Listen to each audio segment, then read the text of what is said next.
Salam damai dan sejahtera bagi kita semua. Pada video bagian kedua kita sudah melihat bagaimana kebenaran sempurna menjadi tolok ukur yang penting untuk menentukan manakah agama yang paling benar di antara ketiga agama wahyu, yaitu Yahudi, Kristen, dan Islam.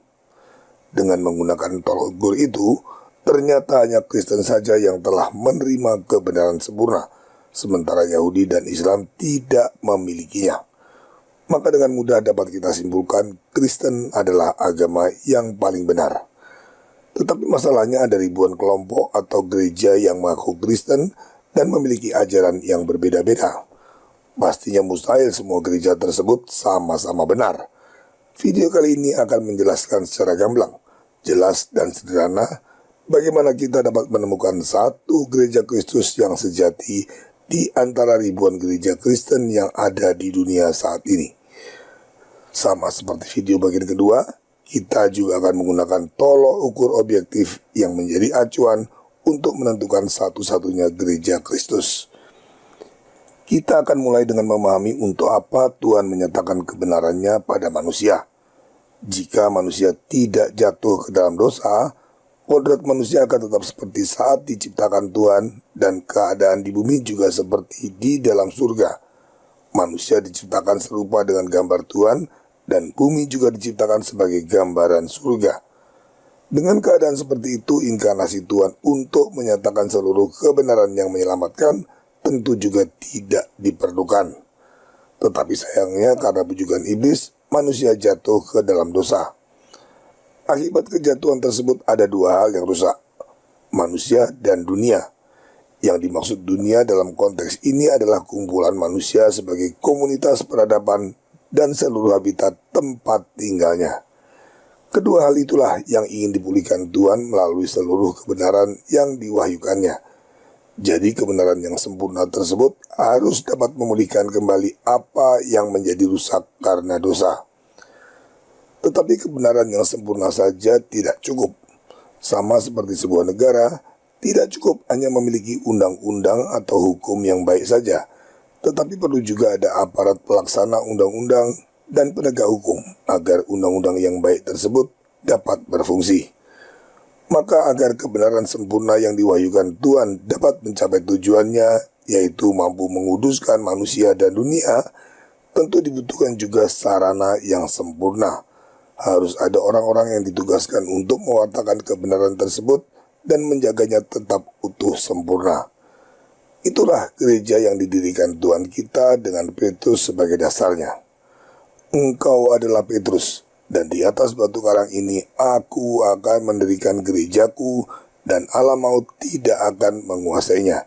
Injil Matius bab 16 ayat 18. Gereja Kristus ini akan menguduskan manusia agar kembali pada kodratnya semula sebagai ciptaan yang serupa dengan gambar Tuhan, dan sekaligus juga menguduskan seluruh dunia bagi terwujudnya kerajaan Allah.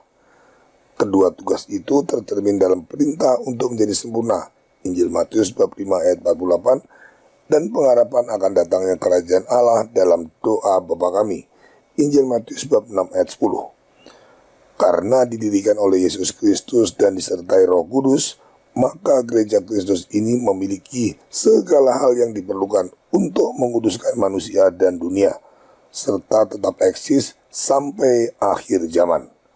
Atau jika diringkas, Tuhan mendirikan gerejanya yang menyelamatkan sekali untuk selamanya. Tentang pengudusan manusia, pada video sebelumnya sudah dijelaskan bahwa dalam Injil Tuhan sudah memberikan ajaran bagaimana kita dapat menjadi sempurna seperti Tuhan, seperti yang tertulis dalam Injil Matius 19 ayat 21. Tetapi ajaran Injil saja tidak cukup, karena manusia tidak dapat menjadi sempurna dengan kekuatan dan upayanya sendiri. Manusia mutlak membutuhkan rahmat dari Tuhan yang dicurahkan melalui berbagai sakramen gereja.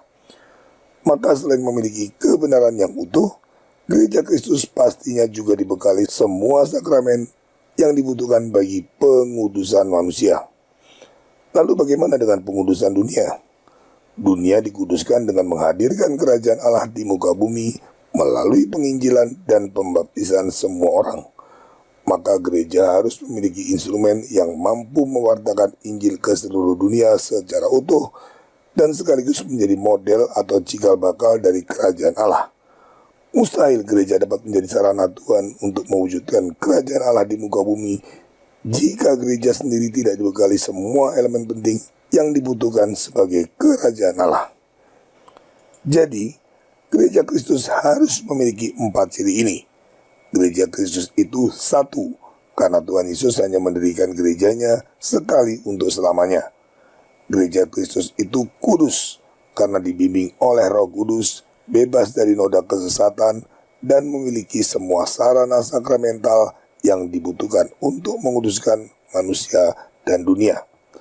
Gereja Kristus itu Katolik, karena bertugas mewartakan Injil Kristus dan membaptis semua orang demi terwujudnya satu kerajaan Allah yang universal di muka bumi. Gereja Kristus itu Apostolik, karena mewartakan seluruh tradisi dan ajaran para rasul secara utuh. Keempat ciri ini akan menjadi tolok ukur objektif untuk mengenali manakah gereja Kristus di antara ribuan gereja yang ada di dunia saat ini. Keempat ciri ini juga terungkap dalam Syahadat Nikea, gereja yang satu, kudus, Katolik, dan Apostolik. Mungkin ada orang yang sadar kalau gereja yang diikutinya tidak masuk dalam kriteria gereja Kristus, lalu berpikir, jika gereja saya bukan gereja Kristus, maka semua gereja yang lain juga bukan. Tentu pandangan seperti ini tidak benar, karena bertentangan dengan janji Tuhan bahwa gerejanya akan terus ada sampai akhir zaman. Mengatakan gereja Kristus yang sejati hari ini sudah tidak ada lagi, sama saja dengan mengatakan Tuhan kita tidak menepati janjinya. Pandangan semacam itu adalah penghujatan terhadap Tuhan kita. Atau ada orang yang berpikir bahwa gereja Kristus itu dulu memang ada, namun kemudian menjadi rusak dan sekarang hadir kembali dalam sebuah gereja baru, yaitu gereja yang diikutinya. Ini pun sama kelirunya dan sekaligus juga penghujatan terhadap Tuhan. Dengan mengatakan gereja Kristus pernah rusak dan hilang dalam sejarah, lalu muncul kembali, sama saja dengan mengatakan Tuhan kita pernah gagal menjaga gerejanya. Faktanya, gereja Kristus itu hadir dalam sejarah secara berkesinambungan tanpa pernah terputus sejak zaman para rasul hingga hari ini dan sampai dengan kedatangan Tuhan. Jadi gereja Kristus harus dapat dilacak eksistensinya secara berkesinambungan sampai pada zaman para rasul. Harus kita ingat, sekalipun sekarang ada ribuan gereja Kristen, pada mulanya hanya ada satu saja, yaitu gereja Kristus. Maka dengan melacak berbagai sebab perpecahan gereja dan menerapkan ciri-ciri gereja Kristus, kita bisa menemukan dengan pasti manakah gereja Kristus di antara ribuan gereja-gereja Kristen yang ada. Secara umum ada dua kategori penyebab perpecahan gereja, yaitu bidat dan skisma. Bidat adalah menolak sebagian ajaran gereja Kristus, dan skisma adalah menolak persatuan dengan gereja Kristus, meski tetap mengakui semua pokok-pokok ajarannya. Tentang penolakan sebagian ajaran gereja, Rasul Yakobus berkata demikian, sebab barang siapa menuruti seluruh hukum itu, tetapi mengabaikan satu bagian daripadanya, ia bersalah terhadap seluruhnya. Surat Yakobus bab 2 ayat 10. Rasul Paulus juga mengatakan demikian. Sedikit lagi sudah menghamirkan seluruh adonan. Surat Galatia bab 9 ayat 5. Maka menolak sebagian ajaran gereja atau menambahkan ajaran baru yang berbeda ke dalam ajaran gereja sama dengan mengubah seluruh ajaran gereja. Itu sama saja dengan mengajarkan Injil yang berbeda seperti yang dikutuk oleh Rasul Paulus hingga 2 kali berturut-turut. Tetapi sekalipun kami atau seorang malaikat dari surga yang memberitakan kepada kamu suatu Injil yang berbeda dengan Injil yang telah kami beritakan kepadamu, terkutuklah dia. Seperti yang telah kami katakan dahulu, sekarang ku katakan sekali lagi, jikalau ada orang yang memberitakan kepadamu suatu Injil yang berbeda dengan apa yang telah kamu terima, terkutuklah dia. Surat Galatia bab 1 ayat 8-9. Jangan dibayangkan Injil yang berbeda itu ajaran yang berbeda sama sekali dari ajaran para rasul. Cukup sedikit saja penambahan atau pengurangan dari ajaran para rasul sudah membuatnya menjadi Injil yang berbeda sebagaimana yang dimaksud oleh Rasul Paulus. Prinsip yang amat ketat untuk menjaga keutuhan ajaran gereja ini sejalan dengan ciri gereja Kristus yang kudus dan bebas dari kesesatan apapun. Jadi, kalau ada gereja Kristen yang menyangkal sebagian ajaran para rasul atau menambahkannya meski hanya satu iota, gereja tersebut termasuk dalam golongan bidat dan pastinya bukan gereja Kristus. Bahkan para pemimpinnya ada di bawah kutukan Rasul Paulus karena telah bersalah mengajarkan Injil yang berbeda.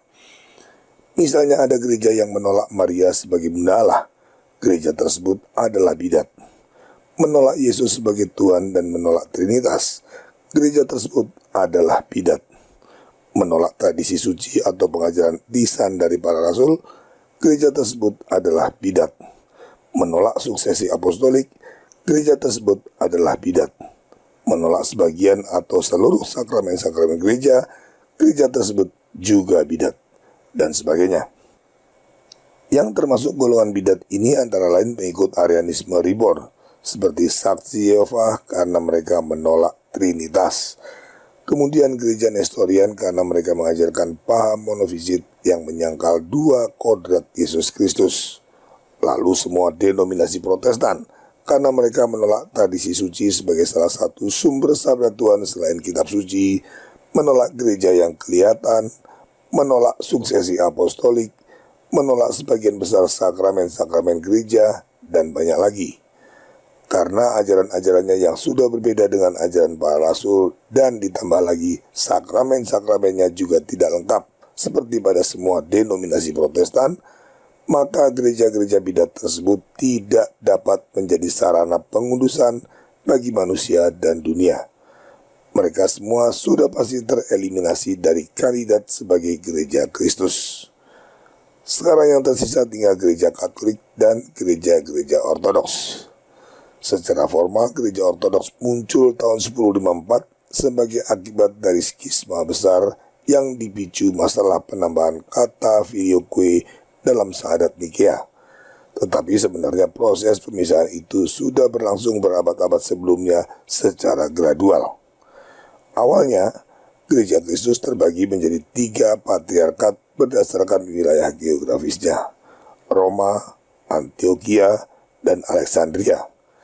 Ketika Kaisar Konstantin memindahkan ibu kota Kekaisaran Romawi ke Konstantinopel, dibentuklah Patriarkat Konstantinopel di abad keempat. Sementara itu Patriarkat Yerusalem baru dibentuk pada abad kelima. Patriarkat Roma disebut sebagai Gereja Barat, sedangkan keempat patriarkat lainnya disebut sebagai Gereja Timur.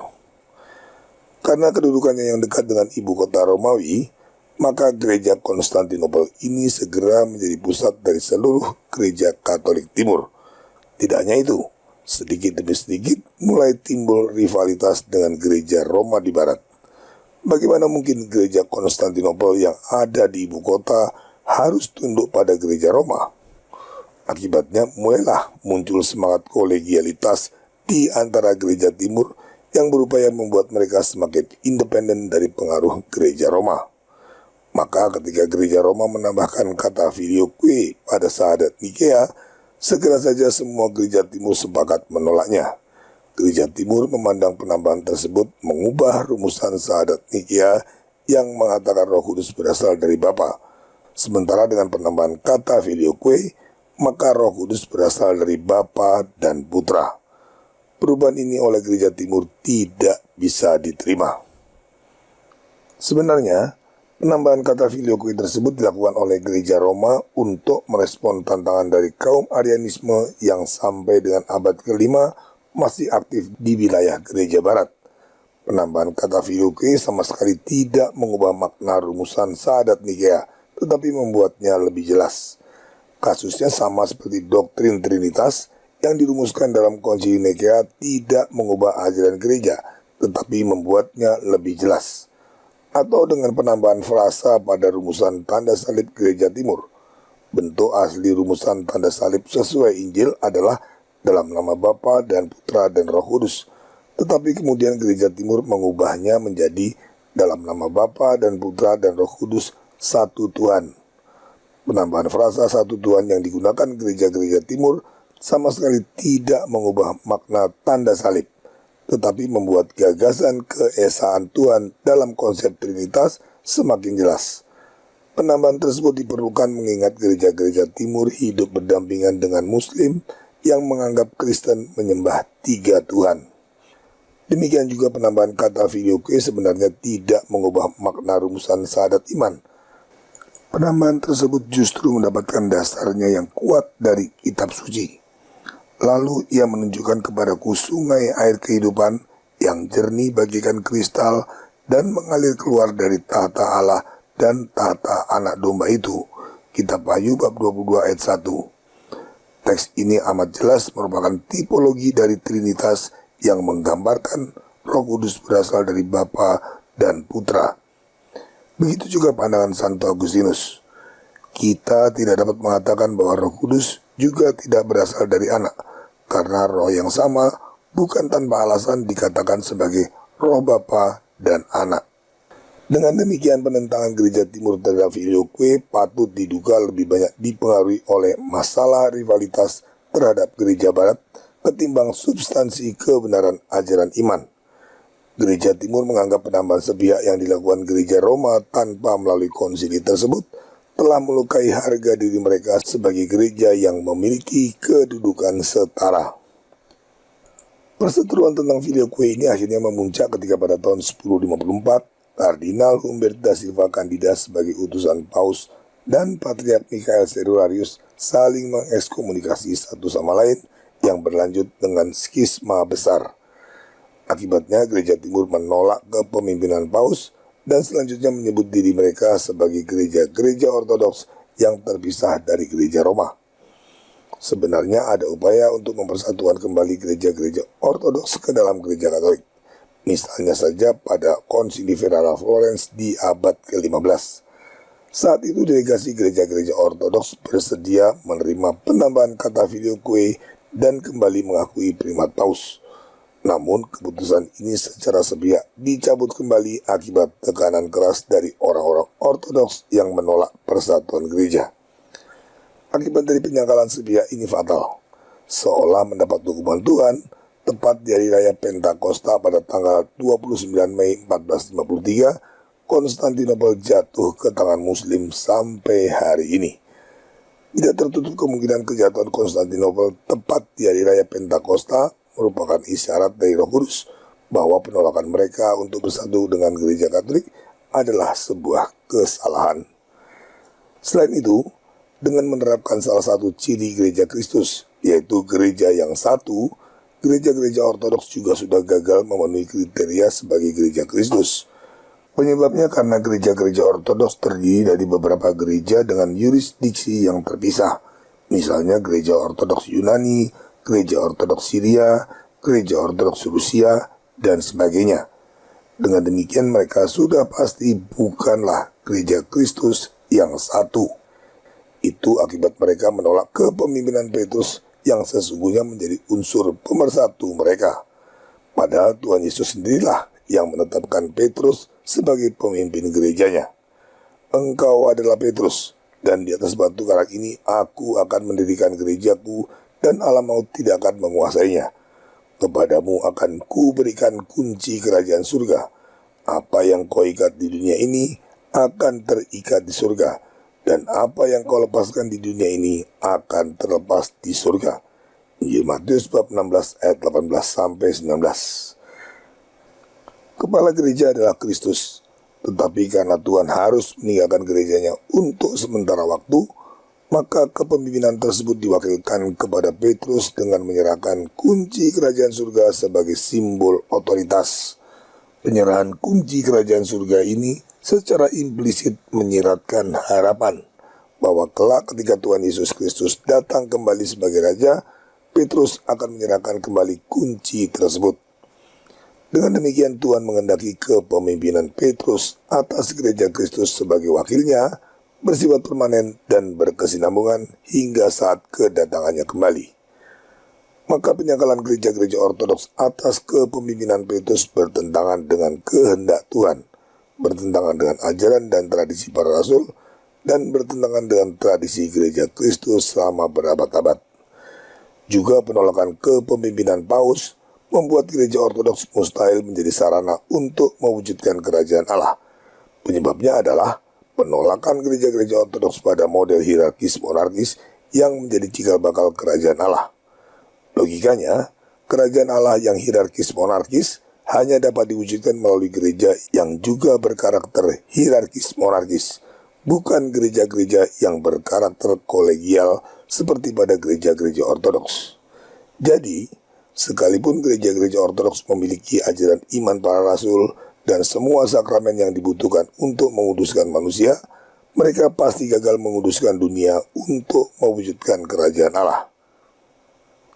Kesimpulannya, yang pertama, gereja-gereja ortodoks oriental, Nestorian, dan denominasi Protestan yang jumlahnya ribuan itu tidak lebih dari kelompok bidat yang mengajarkan ajaran yang berbeda dari ajaran para rasul. Bahkan semua denominasi Protestan juga tidak memiliki sakramen-sakramen yang lengkap sebagai sarana pengudusan. Maka gereja-gereja tersebut sudah pasti bukan gereja Kristus. Yang kedua, gereja-gereja ortodoks yang memisahkan diri dari gereja Katolik pada tahun 1054 adalah kelompok skismatis. Meskipun mereka mengaku mengikuti ajaran para rasul, namun menolak mengakui Paus sebagai pemimpin gereja. Akibatnya, sekalipun memiliki semua sarana yang diperlukan untuk menguduskan manusia, gereja-gereja ortodoks tidak dapat menjadi sarana untuk menguduskan dunia dengan mewujudkan kerajaan Allah. Gereja-gereja ortodoks juga bukan gereja Kristus. Yang ketiga, gereja Katolik yang dipimpin Paus adalah satu-satunya gereja Kristus yang kudus dan apostolik, yaitu gereja yang mengajarkan ajaran para rasul secara utuh dan sekaligus memiliki semua sarana untuk menguduskan manusia dan dunia seperti yang dikehendaki Tuhan. Melalui gereja Katolik inilah nubuat Tuhan kepada Abraham tergenapi sempurna. Oleh keturunanmu lah semua bangsa di bumi akan mendapat berkat. Kitab Kejadian bab 22 ayat 18. Ini dikonfirmasi dengan kesinambungan gereja Katolik yang dapat dilacak keberadaannya hingga zaman para rasul. Sementara denominasi Protestan paling tua baru ada di abad 16 dan gereja-gereja Ortodoks juga baru ada sejak tahun 1054 sebagai nama baru dari gereja Katolik Timur yang memisahkan diri dari gereja Katolik Barat. Tapi ada masalah yang sangat besar. Sejak Konsili Vatikan II, ternyata gereja Katolik juga jatuh dalam kesesatan modernisme dan ekumenisme. Ibadatnya tidak lagi menggunakan misa apostolik, tetapi menggunakan misa Novus Ordo yang merupakan misa blasteran Katolik Protestan demi memenuhi agenda ekumenisme. Ajarannya juga mulai terkontaminasi semangat ekumenisme yang sesat dan terus berubah mengikuti keinginan zaman yang sedang berjalan menuju kebinasaan. Ini terlihat dari buah-buahnya berupa berbagai pelanggaran terhadap ajaran iman para rasul yang terang-terangan dan terus dibenarkan, seperti doa bersama semua agama, Paus mencium Quran, berhala baca mama dihormati di Basilika Santo Petrus, Paus ikut aktif dalam upacara pagan, dan banyak lagi. Singkatnya, hanya dalam waktu beberapa dekade saja gereja Katolik setelah Konsili Vatikan II berubah menjadi garam yang tidak asin lagi. Bukan lagi gereja yang menguduskan dunia, tetapi dunialah yang mempengaruhi dan mencemari gereja. Jelas gereja Kristus yang kudus dan apostolik tidak mungkin seperti itu. Apakah itu berarti gereja Kristus telah berhasil dikalahkan oleh gerbang Allah maut dan janji Tuhan untuk menjaga gerejanya gagal? Ini akan kita bahas di video selanjutnya. Terima kasih atas perhatian Anda. Viva Christore.